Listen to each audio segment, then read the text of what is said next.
the maximum frequency component of the signal that we want to sample, we could easily reconstruct the signal. We could get the original signal back from these sampled values.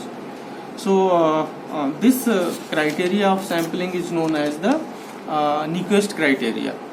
So sampling theorem says that if the sampling frequency is greater than or equals to twice of the maximum frequency component of input signal, then we will get the original signal back from these sampled values.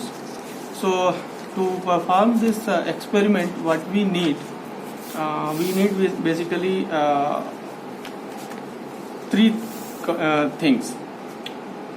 One, the sampling kit that you will see later on in the video. It consists of three major components. First one is the AF amplifier, from where we will get the input signal.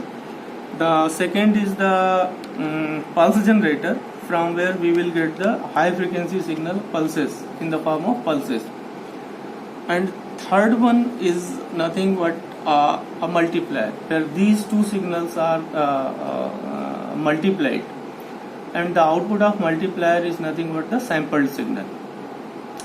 So if we get the input from AF generator and the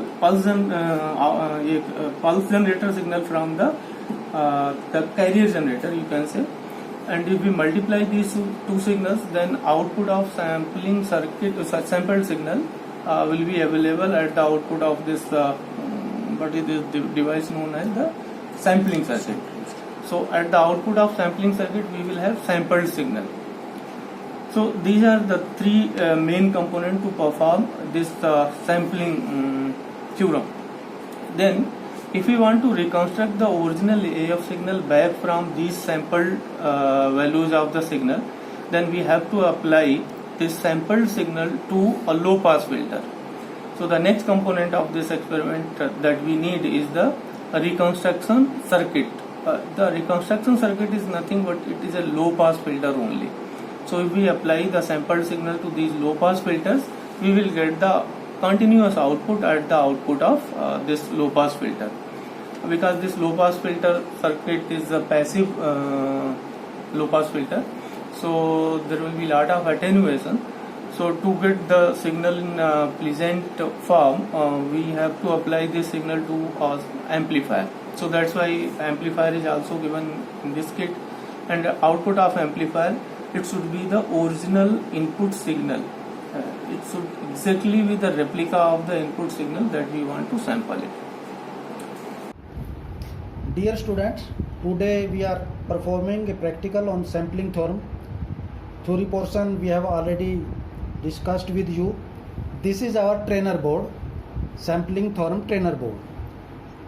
Now we have how we can verify the sampling theorem. This is a trainer board.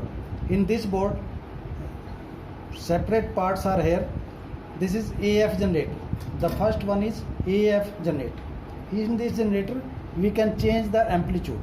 Frequency is fixed 100 Hz. We can change the amplitude with the help of this knob. Second part, this is the pulse generator. In pulse generator, amplitude is fixed. We can change the frequency. This is the modulator part.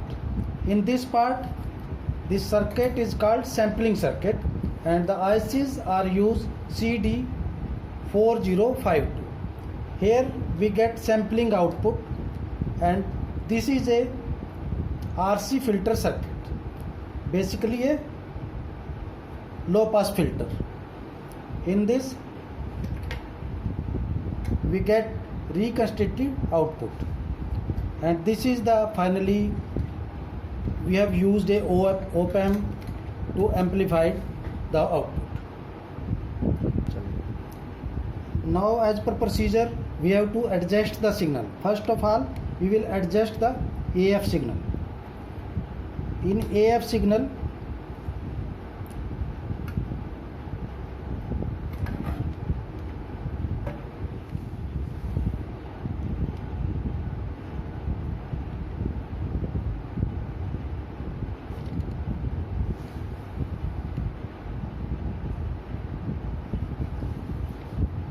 this is our AF signal. In this signal, frequency is 100 Hertz, and we have to adjust the amplitude. We have to adjust 3 volt peak to peak.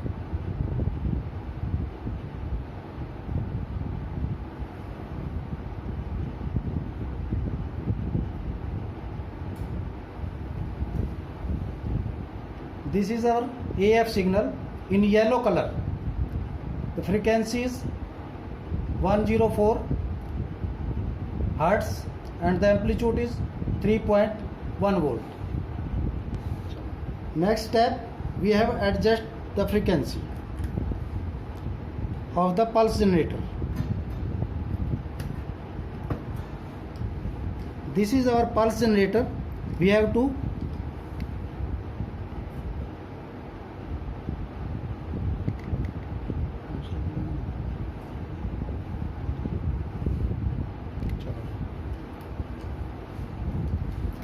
now we have to adjust the second part. First part is in yellow color. Second is pulse generator. Pulse generator waveform we are seeing here in this.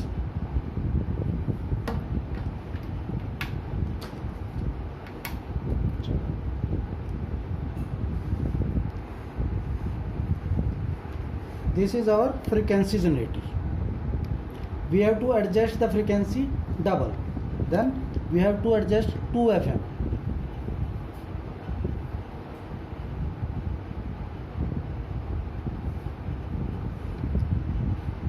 In green waveform, this is our second channel and pulse generator frequency.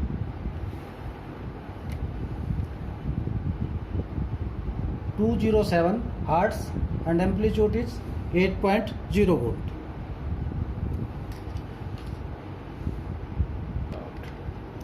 After adjusting both the signals, we have to connect these springs. This is our AF input connected to the sampling circuit.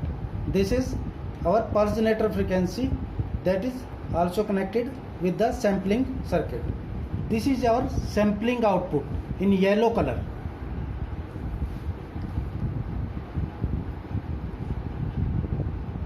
Now we have to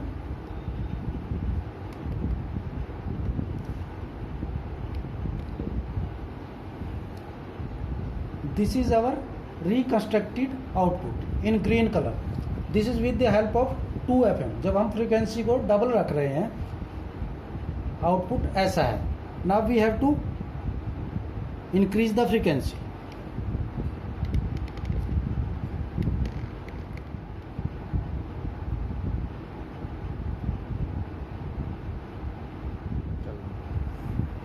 In this step, we have adjusted the clock frequency at 480 Hertz.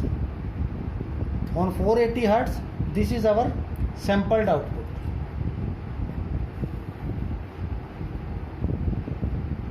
And this is our reconstructed output. Now you can compare the results with your theory points. This is our finally sampling output and reconstructed output. Thank you.